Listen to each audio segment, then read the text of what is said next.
दोस्तों, आपको अपनी जिंदगी में जब कभी भी छोटी से छोटी या बड़ी से बड़ी कोई भी परेशानी आ जाए तो भगवत गीता के ये 30 उपदेश उस वक्त पर आपको बहुत काम आएंगे।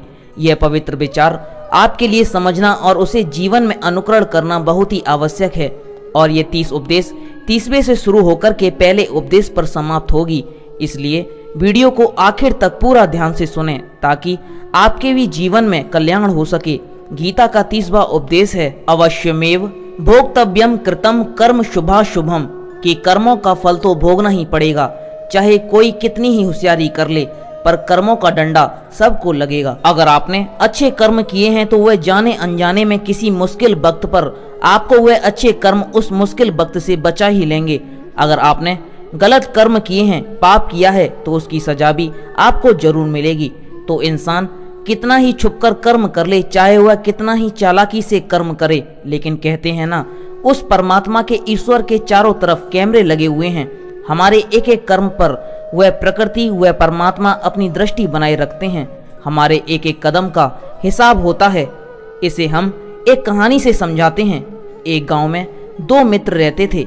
उन दोनों ने विचार किया, इस गांव में हम धन नहीं कमा पा रहे हैं। वह दोनों धन कमाने के लिए शहर चले गए। कुछ वर्ष वहां रह करके उन्होंने काफी धन कमाया। फिर सोचा कि अब हम अपने घर वापस चलते हैं, और हमने अच्छा खासा धन कमा लिया है। उस समय पर यातायात की इतनी सुविधाएं भी नहीं होती थीं। वे अपने बैलों पर ही यात्रा कर रहे थे। चलते चलते मार्ग में रात हो गई तो उन्होंने विचार किया कि आज रात हम यहीं विश्राम करते हैं। एक मित्र ने कहा, मैं यहाँ पर रहकर ही धन की रक्षा करता हूँ, तुम बाजार जाकर के भोजन की व्यवस्था कर लो। जब वह मित्र बाजार गया तो उसके मन में पाप आ गया। उसने सोचा कि इतना पैसे हमने कमा लिया है, अगर मैं इसको यहीं जंगल में मार दूं तो सारा मेरा पैसा हो जाएगा, नहीं तो मुझे इसको आधा धन देना पड़ेगा। मन में यह खोट आने पर उसने अपने मित्र के खाने में जहर मिला दिया, और जब वह खाना लेकर के अपने मित्र के पास गया तो उसका मित्र वह जहर वाला खाना खाकर के वहीं पर उसकी मृत्यु हो गई। वह व्यक्ति सारा धन लेकर के अपने घर वापस आ गया। फिर उसके घर में पुत्र ने जन्म लिया। जब उसका बेटा पैदा हुआ तो वह बहुत ही बीमार रहता था। उसने अपने जीवन में जो कुछ भी धन कमाया था, उसका सारा धन अपने बेटे के इलाज में ही खत्म हो गया। बेटा बड़ा होता गया और उसका धन नष्ट होता गया। जब उसका बेटा थोड़ा और बड़ा हो गया तो उसके पिता ने पूछा कि बेटा, तू इतना बीमार क्यों रहता है, तू ठीक क्यों नहीं होता? मैं अपनी जिंदगी का सब कुछ तुझ पर लगा दिया है, फिर भी तेरी तबीयत ठीक नहीं रहती है।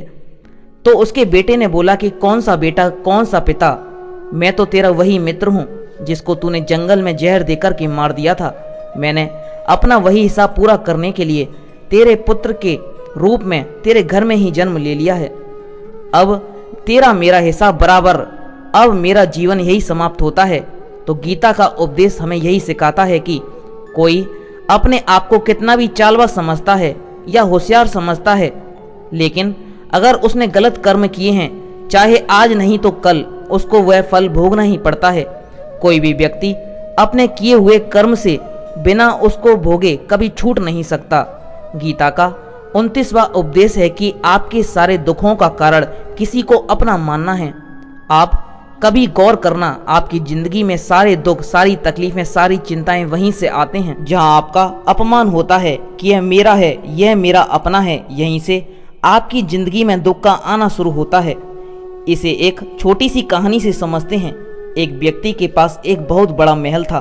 उसने जिंदगी भर की सारी संपत्ति लगा करके उस महल को बनाया था। आसपास के शहरों के कई लोग उसके महल को देखने आते थे। कई बड़े बड़े सेठ उसके महल को खरीदने की कोशिश करते थे, इसलिए वह महल उसका अहंकार हो गया। उसके जीने की वजह था, उसका उस महल से बहुत लगाव था। एक दिन उसके महल में आग लग गई और वह कहीं बाजार गया हुआ था। जब वह घर लौटकर आया तो उसने देखा कि उसका महल तो आग में जल रहा है। अपने घर को आग में जलता हुआ देखकर के उसे इतना दुख हुआ कि उसने कहा, अगर ये महल नहीं रहेगा तो मैं भी जिंदा नहीं रहूंगा। अगर मेरा महल ही जलकर राख हो जाएगा तो मैं जी कर क्या करूंगा। वह भी उस आग में छलांग लगाने की कोशिश करने लगा तो किसी दूसरे व्यक्ति ने उसे रोक लिया और कहा कि भाई, यह जो तुम्हारा महल है, इस महल को तुम्हारे बेटे ने किसी और को बेच आया है। जब उसे पता चला कि यह महल अब मेरा नहीं और किसी और का हो चुका है तो उसकी सारी चिंता खत्म हो गई। जैसे और लोग उस जलते हुए महल को देखकर के तमाशा देख रहे थे, वैसे यह भी खड़ा हो गया। इतनी ही देर में उसका बेटा आया। वह अपने बेटे को देख कर के बहुत खुश हुआ। उसे आशीर्वाद देने लगा कि तेरे जैसा बेटा तो बहुत भाग्य वालों को मिलता है। तेरे जैसे बेटा माता पिता को जरूर मिलना चाहिए। तुमने तो मेरी जिंदगी बचा ली। आज इस घर में आग लग रही थी और तूने कल ही इसका सौदा कर दिया। वह अपने पिताजी से कहने लगा कि पिताजी, इस महल के सौदे के लिए बात तो करने गया था, पर सौदा कभी पक्का हुआ ही नहीं है। जब उसके पिता ने यह सुना तो अभी इस महल को सौदा हुआ ही नहीं है, तो वह दोबारा से फूट फूट कर रोने लगा और अपनी छाती पीटने लगा। महल वही है, इंसान वही है, लेकिन जब महल मेरा है तब वह दुख भी देता है, खुशी भी देता है, लेकिन जब वह मेरा नहीं है, उससे मेरा कोई रिश्ता नहीं है, तो सारे दुख खत्म हो जाते हैं। ऐसे ही जिंदगी में जब किसी जगह, किसी इंसान को, किसी रिश्ते को, किसी काम को हम अपना मान लेते हैं, मेरा मान लेते हैं, वह वहीं से सारे दुखों की शुरुआत होती है, वहीं से हर तकलीफ की शुरुआत होती है। तो श्रीमद् भगवद गीता का ये 29वां उपदेश यही कहता है कि जैसे कि किसी को अपनी जिंदगी जीने की वजह मान लेते हो, इसके बिना तो मैं जी ही नहीं सकता, तो फिर वह चीज़, वह इंसान, वह काम आपको बहुत दुख देता है। दोस्तों, इससे पहले कि हम 28वें उपदेश पर जाएं, आपसे विनती है कि अगर आपने इस वीडियो से आप कुछ भी नया सीख रहे हैं तो इस वीडियो को एक लाइक कर दीजिएगा, इस चैनल को सब्सक्राइब कर दीजिएगा। चलिए फिर आगे बढ़ते हैं। गीता का 28वां उपदेश है कि आज मैं जो हल्की चिंता करता है, जो भी व्यक्ति अपने बीते हुए कल या अपने आने वाले कल में खोया हुआ रहता है, वह जिंदगी में कभी खुश नहीं रह सकता। आपको जिंदगी में खुशी सिर्फ और सिर्फ तब मिल सकती है जब आप वर्तमान में जी सकें, आज के आनंद को जी सकें। बीते हुए कल और आने वाले कल का कोई वास्तविक अस्तित्व नहीं होता, वह सिर्फ आपकी बुद्धि और आपके विचारों में होता है। उसे सिर्फ आप अपने मन के अंदर और बुद्धि के अंदर जीते हैं। उसकी कोई वास्तविकता इतनी ही नहीं होती, उसे सिर्फ आप अपने मन के अंदर और बुद्धि के अंदर जीते हैं। लेकिन जिससे आप वास्तविकता में जीते हैं वह आपका आज होता है, वह आपका चल रहा पल होता है। अगर आप अपने मन में और बुद्धि को अपने भूतकाल और भविष्य काल में अटका कर रखेंगे तो याद रखना, आप कभी खुश नहीं रह पाएंगे। और अगर जिंदगी में खुश रहना चाहते हैं तो आज में और इसी पल में जीना सीखें। दोस्तों, गीता का 27वां उपदेश है कि जो आपके साथ अधर्म करे, पाप करे, गलत करे, उसे दंड जरूर देना चाहिए। अगर आप उसे सहते हैं तो वह आपके साथ और गलत करता रहेगा। अगर आप उसे सहते हैं तो उसके पाप में आप भी भागीदार हो जाएंगे। अर्जुन श्री कृष्ण से कहने लगे कि जिनसे मैं युद्ध करने जा रहा हूँ, ये सब मेरे भाई हैं, मेरे गुरुजन हैं, मैं इनके सामने कैसे हथियार उठाऊंगा, इनको कैसे मारूंगा। तो भगवान श्री कृष्ण ने अर्जुन से कहा कि जिन्हें तुम अपना मानते हो वह सभी अधर्मी हैं, वह पाप के पक्ष में खड़े हैं, और अगर तुम इनका वध नहीं करोगे, युद्ध नहीं करोगे, तो समाज में और भी पाप बढ़ जाएंगे। क्योंकि जब कोई ऐसे पापियों को नहीं रोकता तो ये और भी ज़्यादा पाप करते हैं। ऐसे ही जब आपके साथ कोई गलत करता है, आपको चोट पहुंचाता है, दुख पहुंचाता है, और वही आप चुपचाप रहते हो, तो उससे सामने वाले का मनोबल बढ़ जाता है, वह आपको कमज़ोर समझने लगता है और आपके साथ गलत करने का वह अपना हक समझने लगता है। लेकिन जब आप उसके गलत व्यवहार को, उसके अधर्म को रोक लेते हो, उसका विरोध करते हो, तब वह अपनी सी में रहना सीख जाता है। और यही कलयुग है। अगर इस जमाने में आपको खुश रहना है तो आपको अपनी रक्षा खुद ही करनी होगी। कोई आपके साथ गलत करे तो उसको कभी नहीं सहना चाहिए, बल्कि उसका सामना करना चाहिए। गीता का 26वां उपदेश है कि किसी से भी हद से ज़्यादा मोह नहीं करना चाहिए। जिससे भी आप सबसे ज़्यादा मोह करने लग जाओगे, देखना वह आपको अवश्य रुलाएगा। मोह की वजह से ही आप किसी के पीछे मरते रहते हैं। मोह की वजह से ही आपको कई बार अपमान भी सहना पड़ता है, और कई लोगों को मोह की वजह से ही अपना अपमान दिखता भी नहीं है कि सामने वाला मेरी इज्जत तक नहीं कर रहा, मैं इसके पीछे मरा जा रहा हूँ। वह अपनी आंखों पर ऐसी पट्टी लगा देता है कि आपको सच और झूठ नहीं दिखाई देता, आपको किसी इंसान का चेहरा नहीं दिखाई देता, आप जो देखते हैं, जो सुनते हैं, उसी पर यकीन करने लगते हैं। फिर चाहे आपको कितना ही दर्द मिल रहा हो, अगर आप किसी इंसान को ठीक से समझना चाहते हैं, उसकी सच्चाई को जानना चाहते हैं, तो उसके लिए बहुत ज़रूरी है कि आप उसके मोह से जल्द बाहर आ जाएं। आपका मोह आपको दुख देता है। जिस दिन मोह खत्म, उस दिन आपको किसी भी रिश्ते से कोई दुख नहीं मिल सकता, क्योंकि आपको फिर कोई फर्क नहीं पड़ेगा कि क्या हो रहा है। गीता का 25वां उपदेश ये है कि एक जो तेरा कर्तव्य है, जो तेरे लिए सही है, जो तुझे करना चाहिए वह कर। तू कभी भी वह काम मत कर जो दुनिया कर रही है, क्योंकि अर्जुन श्री कृष्ण से कहने लगे कि ऐसे भयंकर युद्ध में पड़ने से अच्छा है कि मैं सन्यासी बन जाऊं। तो श्री कृष्ण ने अर्जुन से कहा कि सन्यासी बनना तेरा कर्म नहीं है, तेरा धर्म नहीं है, क्षत्रिय है तू। कर्म और तेरा धर्म यही है कि तू अधर्म का नाश कर, धर्म की रक्षा कर। ऐसे ही हर इंसान का एक अलग कर्तव्य होता है, एक अलग ही मार्ग होता है। तो कभी भी उस मार्ग पर मत जाना जहाँ सारी भीड़ जा रही हो। कभी भी वह काम मत करना जो दुनिया करती हो। आजकल का ये ट्रेंड हो गया है, ये फैशन हो गया है, सब करते हैं इसीलिए हम भी कर रहे हैं। सारी भीड़ यही काम कर रही है इसलिए हम भी कर रहे हैं। अगर आप वह करोगे जो भीड़ कर रही है तो आप भी उसी भीड़ में कहीं खो जाओगे। लेकिन वहीं अगर आप वह करोगे जो आपके लिए सही है, जो आपकी प्रतिभा है, दुनिया की सारी भीड़ में भी आप सबसे अलग नजर आओगे। गीता का 24वां उपदेश है कि जिंदगी में धोखा अपने ही देते हैं, क्योंकि उनको आपकी कमजोरियों का पता होता है। बाहर वाला आपको धोखा नहीं दे सकता, क्योंकि उसको आपके बारे में पता ही नहीं है आपको चोट कहाँ पहुँचाना है। लेकिन जो आपका अपना है, आपका खास है, उसे बहुत गहराइयों से पता होता है कि इसकी कमजोरी क्या है, ऐसा क्या है जिससे इसको दर्द पहुंचाया जा सके, जिससे इसको हम नीचा दिखा सकें, इसको चोट पहुंचा सकें।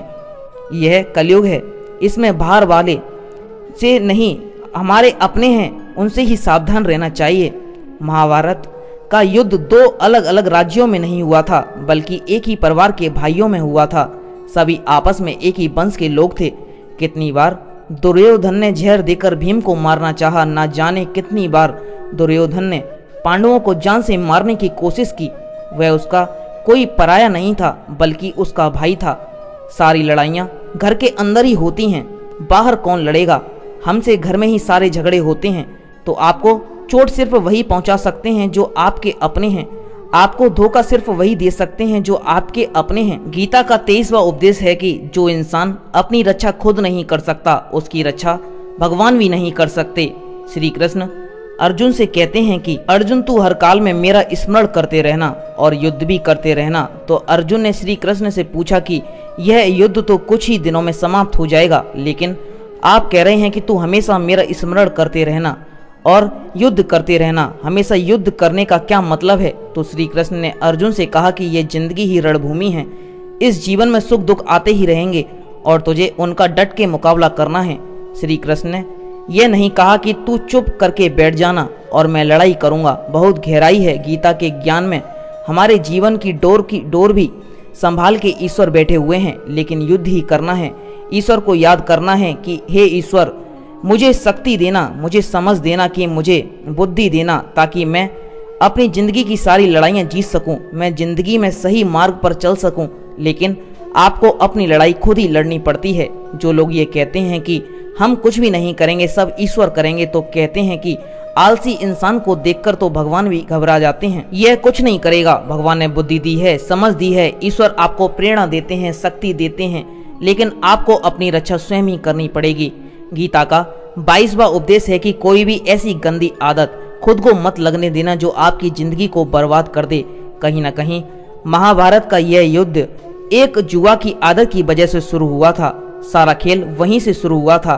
एक ऐसी जुआ की लत जहां युधिष्ठिर ने अपने भाइयों को दांव पर लगा दिया, अपनी पत्नी को दांव पर लगा दिया। ऐसे ही हम अपनी जिंदगी में जब कोई ऐसी गंदी आदत लगा लेते हैं, चाहे वह कोई भी हो, चाहे वह नशे की हो, मोबाइल की हो, किसी इंसान की हो, कोई गलत काम करने की हो, कोई भी गलत आदत जो आपको बर्बाद कर सकती है, अगर आप उसको नहीं छोड़ेंगे तो आपका सब कुछ खत्म हो जाएगा। इससे पहले कि आपकी आदत आपको खत्म कर दे, आप अपनी गलत आदतों को खत्म कर दीजिएगा। गीता का 21वां उपदेश यह है कि आलसी इंसान कभी कुछ हासिल नहीं कर सकता। अधिकतर लोग सिर्फ योजना ही बनाते रहते हैं कि मुझे बड़ा घर चाहिए, मुझे बड़ी गाड़ी चाहिए, मैं दुनिया घूमना चाहता हूँ, मुझे ये चाहिए, मुझे वह चाहिए। यह हर कोई सोच लेता है, लेकिन उस पर मेहनत करना, अपना कर्म करना वह नहीं करते। क्योंकि चाहना तो बहुत आसान है, लेकिन उसके लिए कर्म करते रहना वह बहुत मुश्किल है। हर कोई चाहता है कि मेरा शरीर फिट हो जाए, लेकिन उसके लिए एक्सरसाइज करना वह आपको ही करना होगा। जो इंसान आलसी बनकर बैठा रहता है तो उसे ना ही कुछ अच्छा शरीर मिलता है और ना ही अच्छा जीवन मिलता है। तो अगर जिंदगी में आप कुछ पाना चाहते हो तो आलस्य को अपनी जिंदगी से दूर कर देना। आलस्य के चलते ही आपको कुछ मिलने वाला तो है नहीं, लेकिन जो आपके पास है वह भी गवा दोगे। गीता का 20वां उपदेश यह है कि जिंदगी में अगर खुशी चाहते हो तो मन की गुलामी को त्याग कर दो। कई लोग कहते हैं कि हम करना तो बहुत कुछ चाहते हैं, लेकिन कुछ कर नहीं पाते। पता भी सब कुछ है कि क्या करना है, हमारी जिंदगी में क्या हो सकता है, क्या चीज़ है जो हमको नुकसान पहुंचा रही है, लेकिन फिर भी हम कुछ नहीं कर पाते। सब कुछ समझते सब कुछ हैं, लेकिन समझकर भी चाहकर भी कुछ कर नहीं पाते। वह इसलिए होता है क्योंकि आप अपने मन के गुलाम बन चुके हैं। लोग तो अपनी जीभ का भी स्वाद तक नहीं छोड़ पाते, फिर कहते हैं कि हम पतले नहीं हो पाते, फिट नहीं हो पाते, सक्सेस नहीं मिल रही, क्योंकि जो आपको करना चाहिए वह तो आप करते नहीं हैं।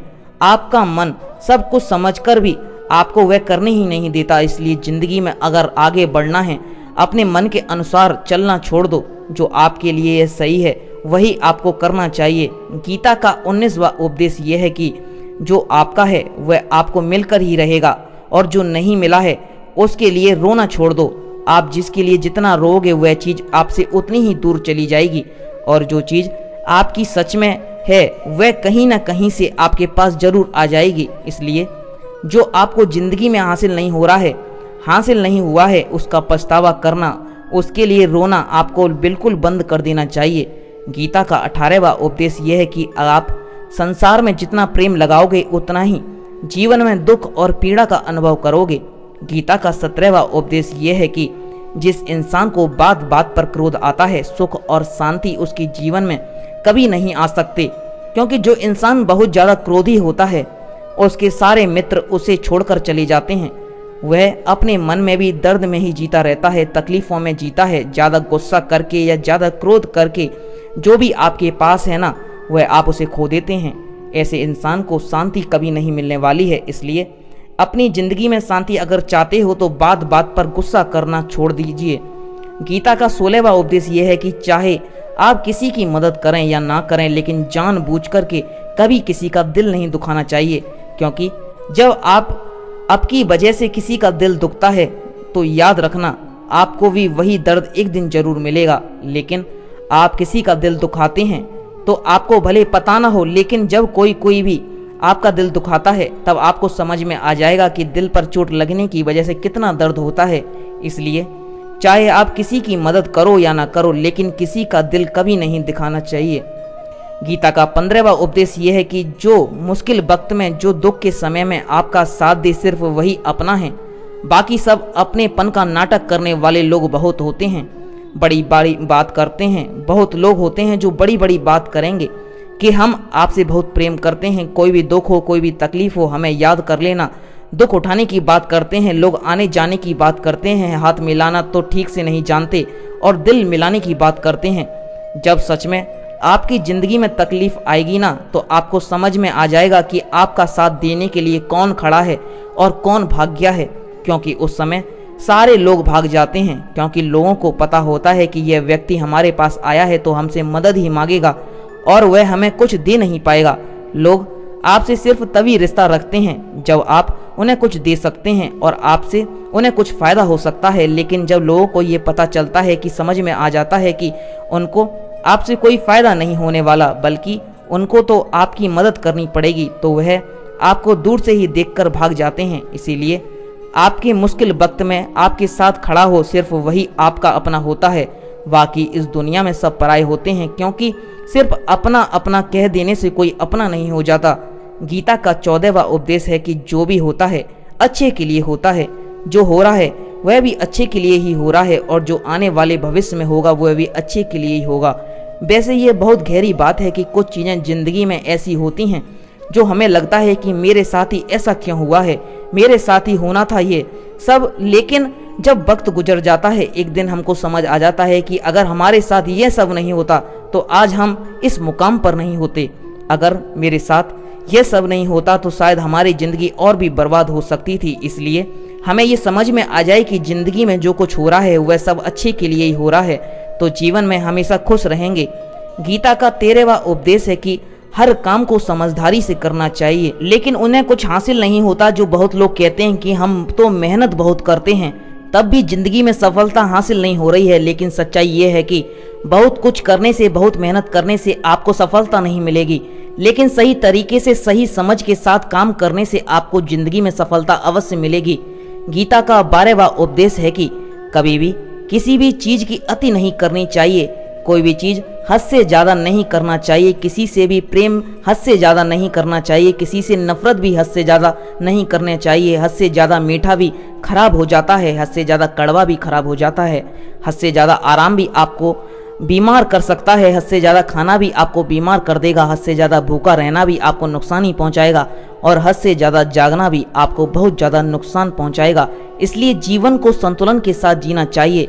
जैसे ही आप संतुलन को खो देते हैं वैसे ही आपके जीवन में कोई ना कोई छोटी या बड़ी दुर्घटना हो जाती है। गीता का 11वां उपदेश है कि जिसे आप सबसे ज़्यादा महत्व दोगे वह आपको कभी महत्व नहीं देंगे। आपने कभी गौर किया है कि आपका अपमान कौन लोग करते हैं? जिसे आप हद से ज़्यादा महत्व देते हैं। दूसरों की इज्जत करना अच्छी बात है, पर दूसरों की अगर बहुत ज़्यादा इज्जत करेंगे उनकी नज़र में आपकी इज्जत खत्म हो जाएगी। इसीलिए किसी को भी कभी भी अपना सब कुछ नहीं बनाना चाहिए। तुम ही मेरे सब कुछ हो। जैसे ही आप किसी को सब कुछ बना लेते हो तो आप उसके लिए कुछ भी नहीं रह जाते। इसलिए लोगों को इज्जत उतना ही देना चाहिए जितना वह हजम कर सकें। हद से ज़्यादा इज्जत देना आपकी ही बेइज्जती करवा सकता है। गीता का 10वां उपदेश है जिसके साथ सत्य और ईश्वर की शक्ति है, चाहे सारी दुनिया उसके खिलाफ ही क्यों ना हो जाए, लेकिन अंत में जीत उसी की होती है। धृतराष्ट्र बार-बार संजय से पूछता था कि बताओ युद्ध में कौन जीत रहा है, कौन हार रहा है, क्योंकि उसे विश्वास था कि भीष्म पितामह मेरे पक्ष में हैं, गुरु द्रोणाचार्य मेरे पक्ष में हैं और यहाँ तक कि कर्ण भी मेरे पक्ष में है, तो भला हमें कौन हरा सकता है। लेकिन संजय ने धृतराष्ट्र को कहा कि जहाँ ईश्वर हैं वहीं पर सकते हैं और हमेशा वही जीत होती है। चाहे आपके पास कितनी भी शक्तियाँ क्यों ना हो, लेकिन सत्य और ईश्वर जिसके लिए खड़े हों वो जाएं, उसे दुनिया में कोई भी हरा नहीं सकता। गीता का 9वां उपदेश है कि किसी पर भी आंखें बंद करके भरोसा नहीं करना चाहिए। जैसे महाभारत की कथा में दुर्योधन ने कितनी बार षड्यंत्र करके पांडवों को मारने की कोशिश की, आग में जलाने की कोशिश की, वह धर्म पर चलने वाले लोग बार बार उसकी बातों में आ गए। ये बात और है कि ईश्वर उनकी रक्षा कर रहे थे, पर जिसे वह अपना भाई समझ रहे थे, जिसे वह अपना सगा समझ रहे थे, जिस पर वह भरोसा कर रहे थे, वह उनकी मृत्यु करवाना चाहता था। इसलिए भरोसा करते समय अपनी आंखें जरूर खुली रखनी चाहिए। गीता का 8वां उपदेश है कि जीवन में वैसे तो लड़ाई झगड़े से बचना चाहिए, लेकिन जब बात आपके चरित्र, सम्मान और अधिकार की हो तो लड़ना भी चाहिए। अर्जुन भी महाभारत का युद्ध करना नहीं चाहते थे क्योंकि सामने उसके अपने खड़े थे, लेकिन श्री कृष्ण ने उन्हें उपदेश दिया कि यहाँ पर बात लड़ाई की नहीं है, तेरे सम्मान की है, तेरे चरित्र की है, तेरे अधिकार की है।